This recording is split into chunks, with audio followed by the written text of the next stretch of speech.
Bem, a partir de agora, então, a nossa aula está sendo gravada. Pessoal, só retomando aqui, fazendo um feedback aqui rapidão, sobre os nossos encontros anteriores. Nós já vimos, nas aulas anteriores, tivemos um bate-papo aí sobre o conceito de leitura, o que é leitura, quais os requisitos básicos necessários para a leitura, como ela se processa e como a leitura está presente no nosso dia a dia. Nós vimos também que para haver leitura é necessário haver sempre um texto, seja ele oral ou escrito.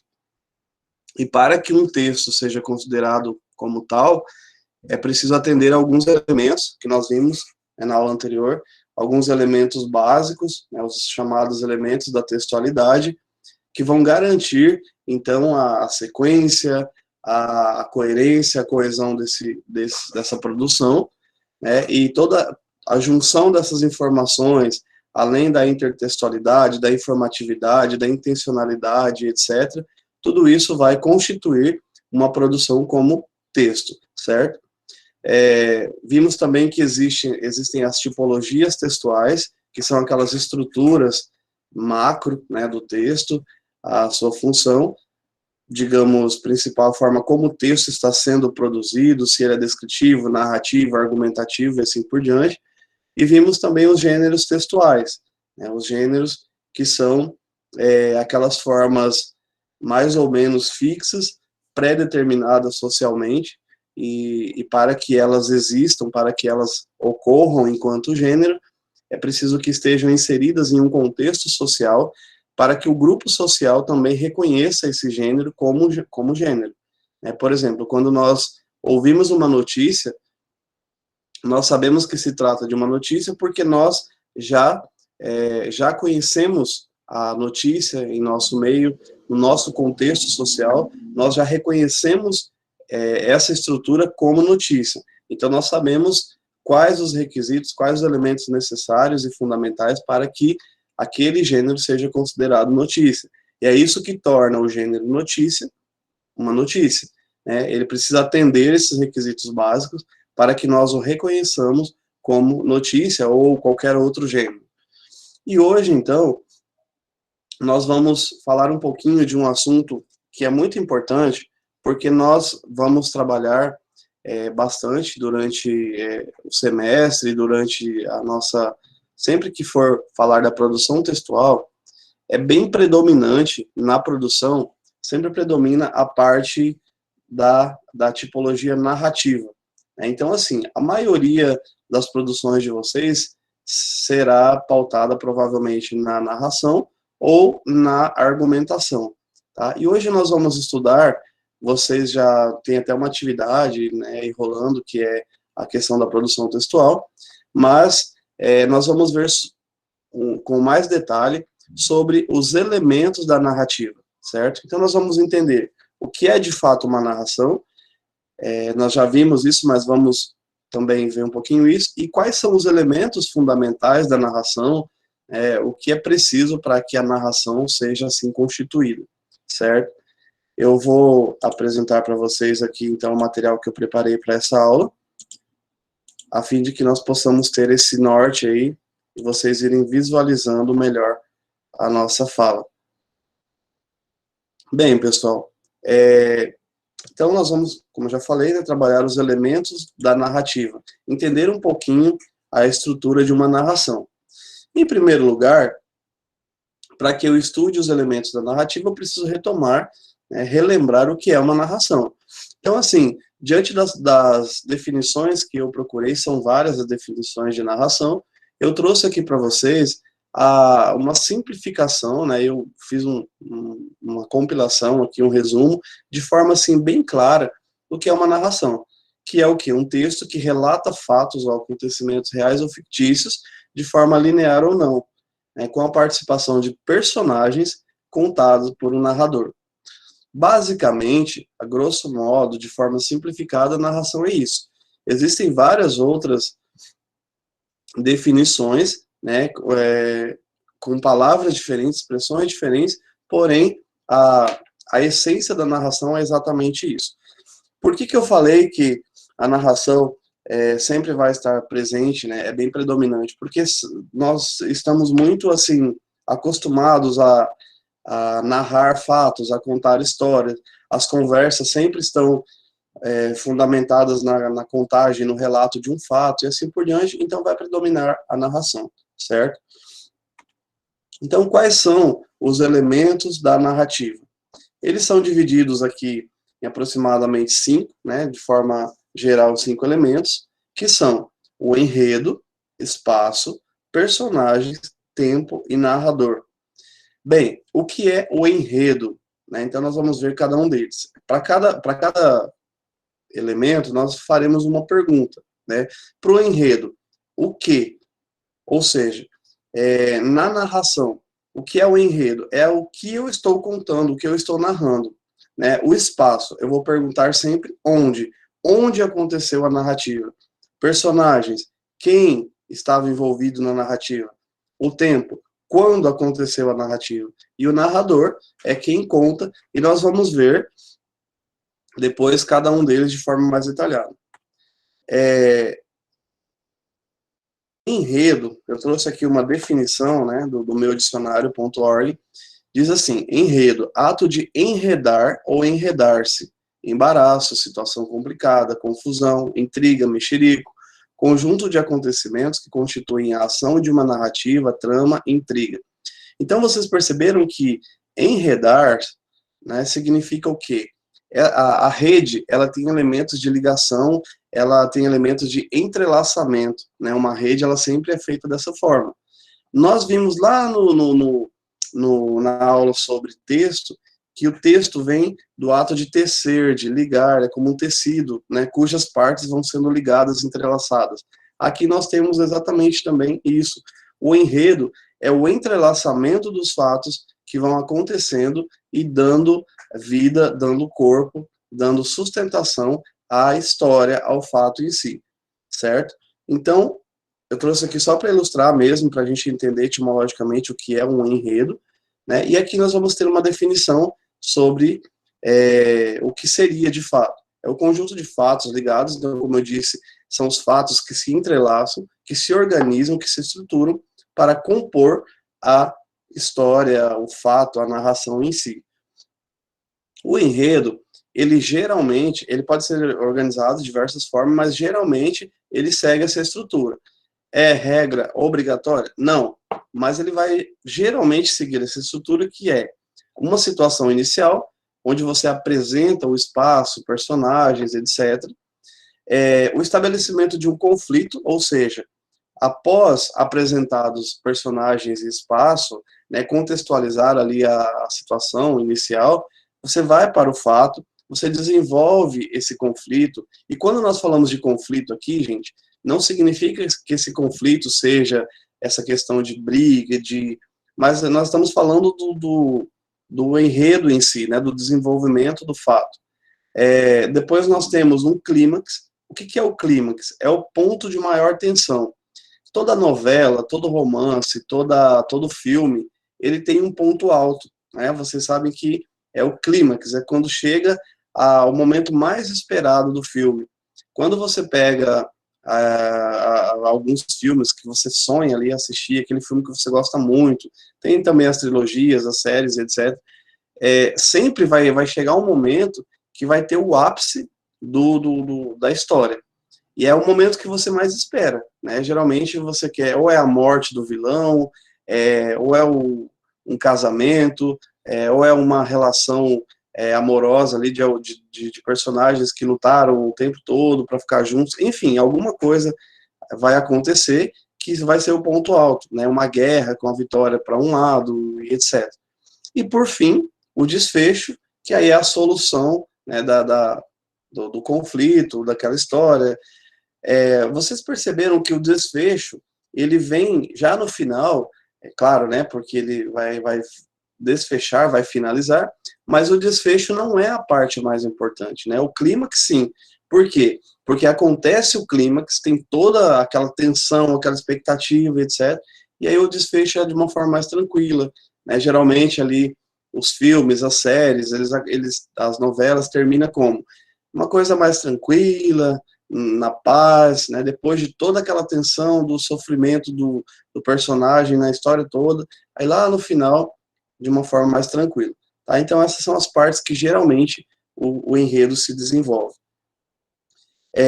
Esse enredo pode ser linear ou não linear.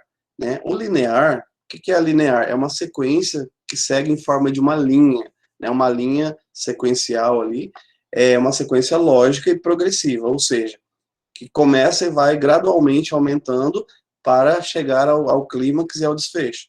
Então é aquela história, digamos, já esperada, né? Ou não linear, é quando o filme acontece com uma descontinuidade temporal, ou enfim, e o recurso que no caso, o produtor, o autor, enfim, ou o narrador utiliza, são os flashbacks. Então, assim, sabe aqueles filmes que, por exemplo, ele começa do fim para o início, né? Ele pega a última história, uma cena lá no final que é no final da história, por exemplo, digamos assim, ele pega aquele fato e ele faz um flashback, geralmente aparece lá, tantos anos antes, 30 anos, 20 anos, 10 anos, 2 anos, 3 meses, para você entender que para chegar àquele fato, teve toda uma sequência de outros fatos, né, o enredo, do clímax, do conflito, para chegar àquela situação ali. Então, o flashback é né, utilizado para voltar, né, na sequência mais linear, digamos. O enredo, como eu falei para vocês, aqui seria uma retomada, né, daquela tela anterior, a situação inicial, a quebra da situação inicial, ou seja, você tem um acontecimento, inclusive, a gente, quando você assiste a um filme, geralmente o filme ele acontece, a quebra da situação inicial, por exemplo, você pega um filme que é um conflito entre duas tribos, dois clãs e etc. Mas a história, a quebra da situação inicial, ela não começa já direto ao ponto. Traz um acontecimento ali que, aparentemente, não tem nada a ver com a história. Né? Aí depois, lá na frente, que você vai entender que aquele acontecimento desencadeou todo o enredo, toda a situação, todo o conflito, e aí tem uma ligação ali com o restante da história. Tá? Então, isso aqui é só uma retomada da tela anterior, explicando um pouquinho mais. Depois nós teremos aqui o segundo elemento, que é o tempo, tá? Lembrando, gente, que o tempo ele pode ser cronológico, né? O que é o tempo cronológico? É o tempo do relógio mesmo, é o tempo real. Então você vai ter filmes, fatos, histórias, narrativas em que o autor, o produtor, enfim, vai trabalhar com o tempo cronológico, né? Ele vai narrar um fato que ocorreu numa época histórica, numa época real, ele vai utilizar ali datas, períodos históricos, períodos políticos, sociais, etc. Ou o tempo psicológico. O que é um tempo psicológico? É um tempo imaginário, é um tempo subjetivo, vivido, sentido pela personagem. O seu estado de espírito. Inclusive, tem um exemplo que eu gosto bastante, que é o Mágico de Oz, né? A narrativa do Mágico de Oz. Quem conhece a história sabe que a história toda se passa onde? Num tempo psicológico. Por quê? Porque a Dorothy, ela tem um probleminha ali, né? Não vou entrar muito na história, para quem não leu. Eu gosto muito dessa história do Mágico de Oz, já trabalhei muito com o Mágico de Oz. É riquíssima, mas a história toda se passa num tempo psicológico, né? Porque por conta de um lapso de memória, sei lá, uma situação que ela tem, ela viaja para um mundo irreal, né, real somente na sua imaginação, e lá ela vive todas as suas histórias, todas as suas aventuras durante esse tempo que ela tem ali. Depois nós temos os personagens, tá? Lembrando, pessoal, que aqui personagens são todos aqueles seres, tá, envolvidos na história. Professor, personagens são somente seres humanos? Não.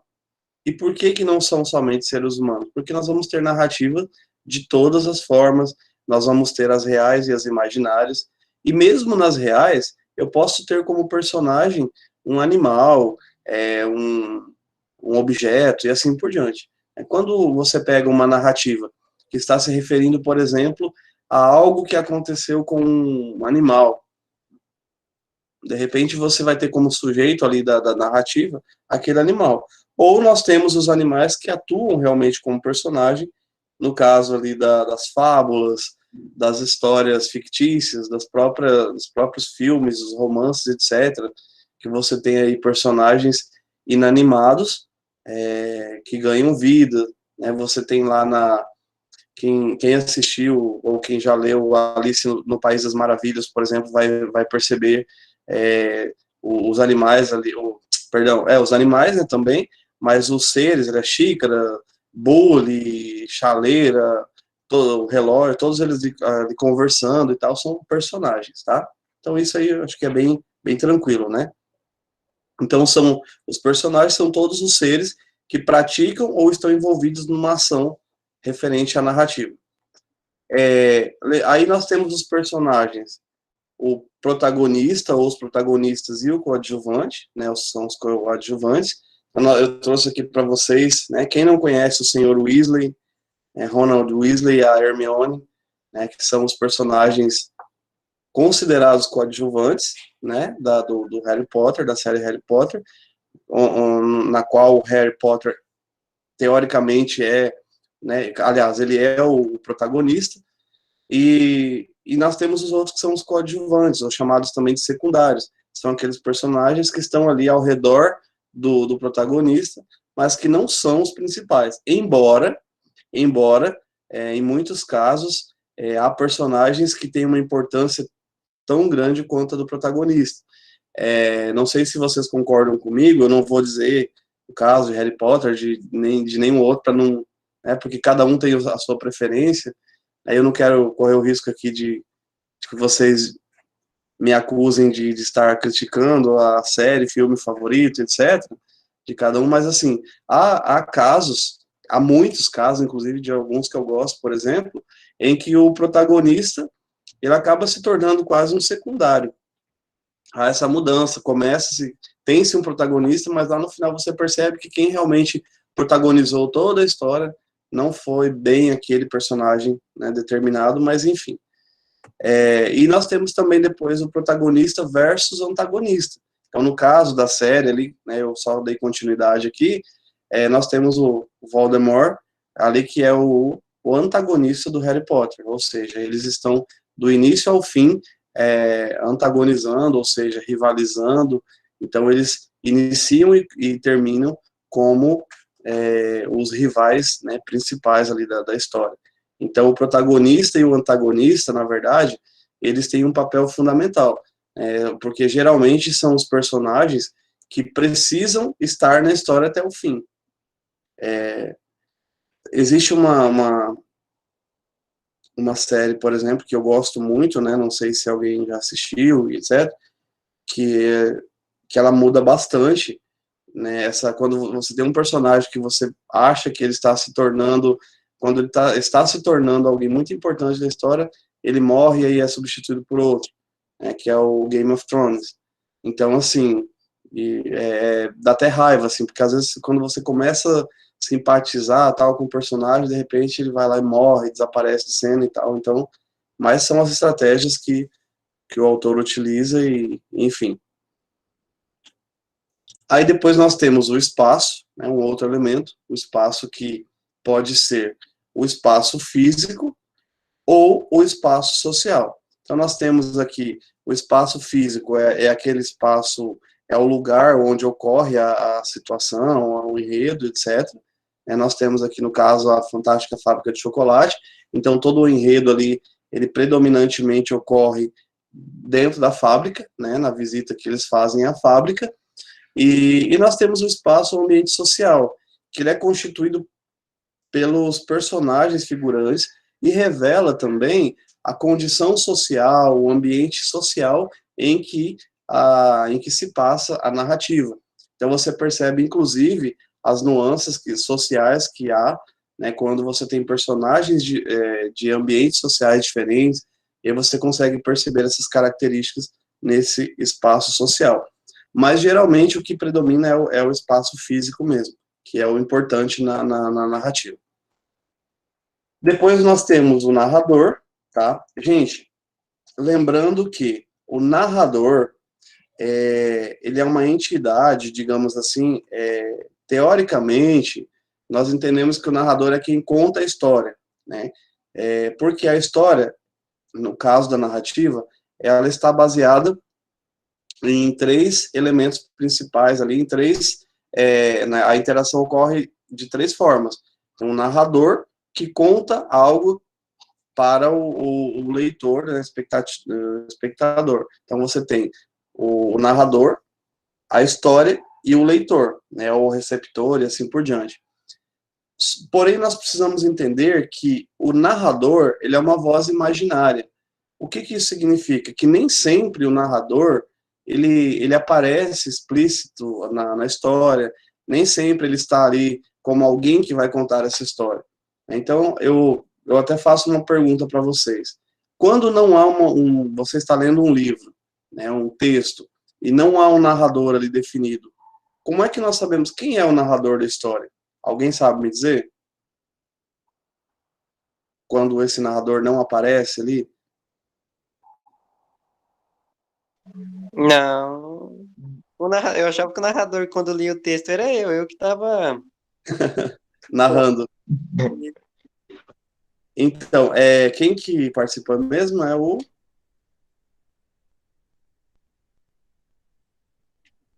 senhor está falando dos três tipos de.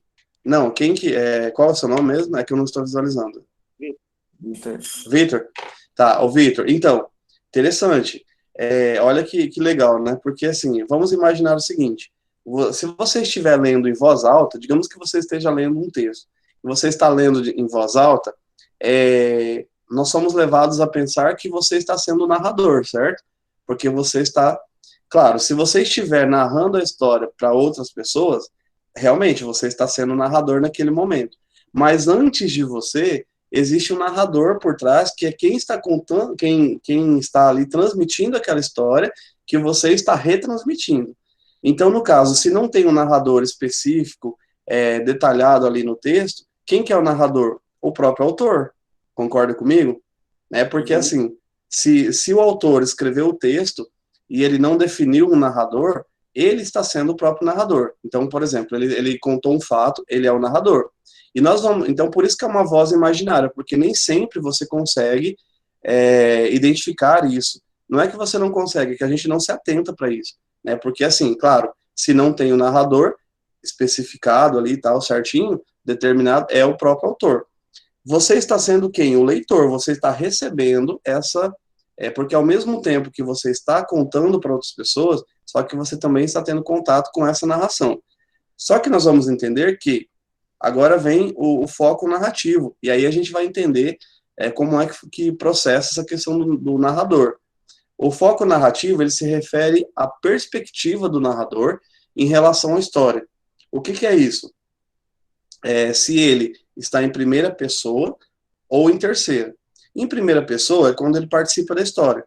E em terceira pessoa é quando ele apenas observa ou narra a história.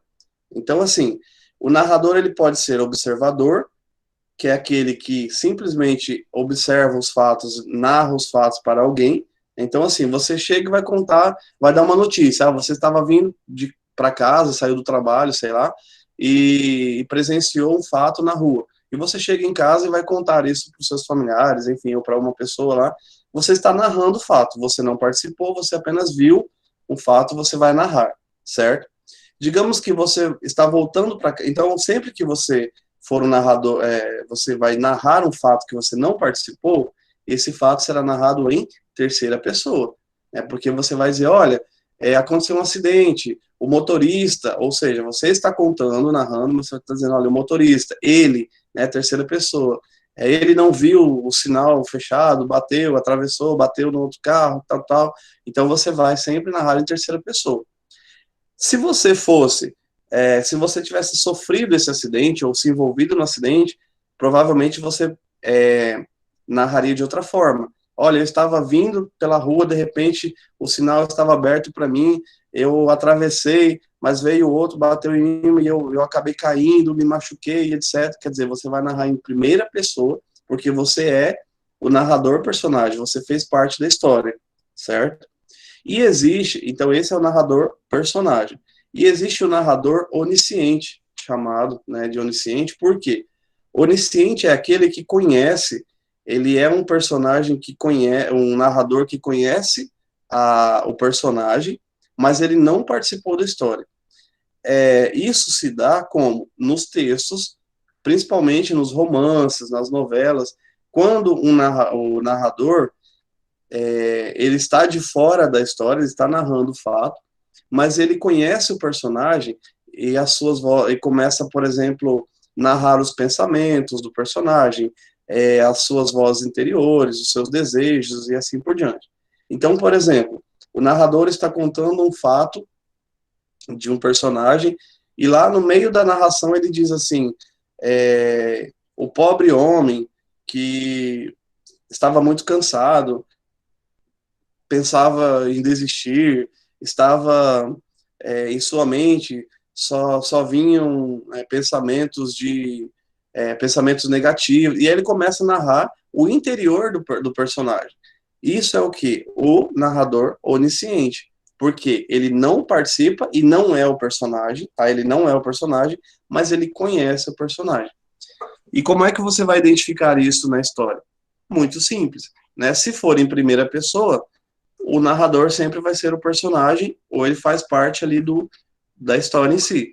Se ele for em terceira pessoa e de forma imparcial, ele narrou um fato, não deu detalhes interiores do pensamento nem nada. Ele não descreveu nada do que se passa na mente do personagem, ele é observador. E se ele começar a fazer uma análise psicológica do pensamento, dos desejos do personagem no momento do fato, então automaticamente ele é onisciente, porque ele conhece os desejos, tá? E geralmente Professor, sim, não, também dá para descobrir pela estrutura textual também, né? Pela conjugação dos verbos, é para descobrir quem está narrando, né? e isso, O- exatamente, Paulo, porque no caso é exatamente isso que aí vai na questão do foco narrativo, né? Quando ele é em primeira pessoa, ele sempre vai conjugar o verbo em primeira pessoa, né? Eu vi, eu fiz, eu estava, ou, né, se não tiver o eu, mas pela própria desinência verbal ali, fiz, vi, cheguei, né, peguei, observei, levei, comprei, enfim, sempre vai participar. Agora, quando é em terceira pessoa, ele já se distancia. Então, muito bem lembrado isso. A questão do verbo é determinante para você identificar também o foco narrativo. Porque a terceira pessoa, o verbo em terceira pessoa, seja ela do singular ou plural, né, ele, ela, eles ou elas, ele já vai trazer um distanciamento do narrador, certo? Então, você já percebe de cara que o narrador ele não é participante da história, ele não é personagem. Então, quando ele participa, ele sempre vai narrar em primeira pessoa. Lembrando que a primeira pessoa, gente, pode ser no singular ou plural, tá?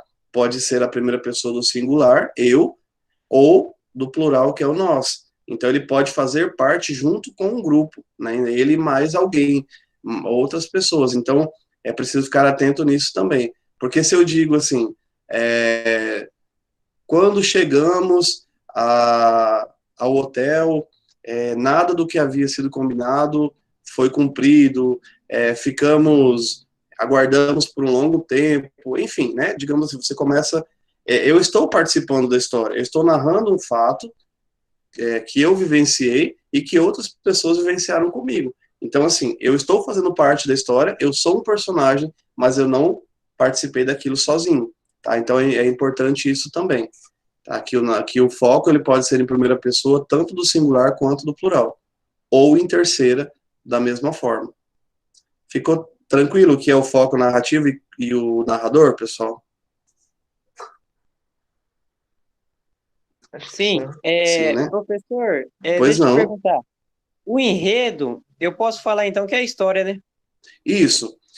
De forma bem resumida e bem simplificada, o enredo é a história em si, é o fato em si, tá? Lembrando, pessoal, que nós podemos ter algo que é importante vocês lembrarem, que o enredo, ele pode ser, quando você tem uma narração, você não precisa ter um texto longo, um romance, você tem um romance, por exemplo, de páginas e mais páginas, de 50, de 100, né, 200, 300 páginas, uma novela, outros gêneros textuais, né, narrativos, mas você pode ter também um texto curto, você pode ter uma crônica de uma página, por exemplo, ali uma crônica de um parágrafo, 2, 3 parágrafos, no qual você consegue ter a presença de todos esses elementos.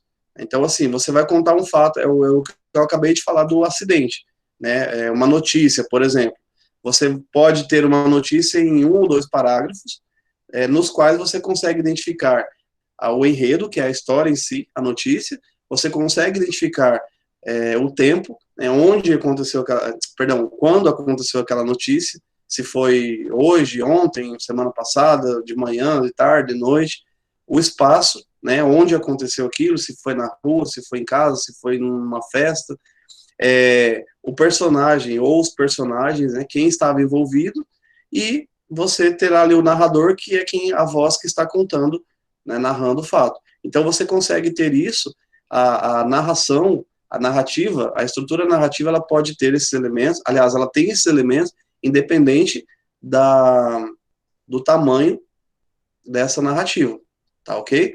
Então, lembrando que realmente é isso mesmo, o enredo é o fato narrado, é a história em si, é aquilo que está sendo contado. Então, resumindo o nosso encontro de hoje, né, os elementos da narrativa são o enredo, que é isso, o fato narrado. Sempre para descobrir o enredo, você vai perguntar o quê. Então, nós partimos sempre de uma pergunta inicial assim, você tem algo para contar, para narrar, para relatar? Se sim, aí você começa as perguntas. O que você vai narrar? Um acidente. Esse acidente ocorreu quando? Aí você vai ter o tempo.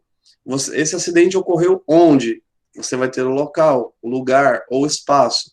Esse acidente aconteceu com quem? Aí você vai ter o personagem ou os personagens, certo? Então você vai ter ali, a partir de uma pergunta, você vai fazer as demais que vão te levar ao elemento da narrativa. E você vai ter lá embaixo, então, o narrador, que nesse caso é quem está narrando o fato e contando. Então, de forma bem simplificada, a, a narração é isso, tá? Que nós temos as referências, os elementos da narrativa são esses. Parece ser algo muito simples, talvez vocês vão dizer, nossa, professor, mas isso é um assunto tão simples. De fato quando você pensa em narrativa. Mas se você não entender esses elementos, você vai ter dificuldade também de entender e até diferenciar uma narrativa. Porque quando você for analisar um texto e você precisar identificar se ele é narrativo ou não, ou se você precisar produzir um texto narrativo, você pode partir desse princípio, esses pressupostos aí que eles requerem, que são esses elementos, certo? Então, para você produzir uma narrativa, você precisa pensar nessas perguntinhas básicas, e aí você consegue ter esse texto, a produção, certo? Então, assim, eu preciso produzir um texto, então, como é que eu vou fazer esse planejamento dessa narrativa? Primeira coisa, eu preciso narrar um fato. Que fato eu vou narrar? Esse vai ser o meu enredo. Segundo fato, aí você vai fazer as perguntas, quando aconteceu, onde aconteceu, com quem aconteceu, e você vai definir também o foco narrativo, se você participou, se você não participou, se você... quando é uma história fictícia, lembrando, pessoal, que é importante deixar claro aqui para vocês que o texto fictício, isso ocorre muito também nos textos literários, esses textos baseados na imaginação mesmo do autor, você tem uma liberdade muito maior de criar, de brincar, né, de utilizar as figuras de linguagem, os elementos literários, as características, você mesclar vários elementos. Então, assim, é preciso tomar muito cuidado quando você vai analisar um texto literário e um texto não literário. Na narração, geralmente, predominam os fatos, quando você tem, dependendo, alguns gêneros, perdão, você predomina alguns fatos baseados na informação real. Então, por exemplo, uma notícia. Eu não posso inventar uma notícia a menos que eu deixe claro que é uma invenção. Porque a notícia ela corre o risco de alguém estar ouvindo e vai acreditar, e aquilo corre o risco de gerar uma série de problemas.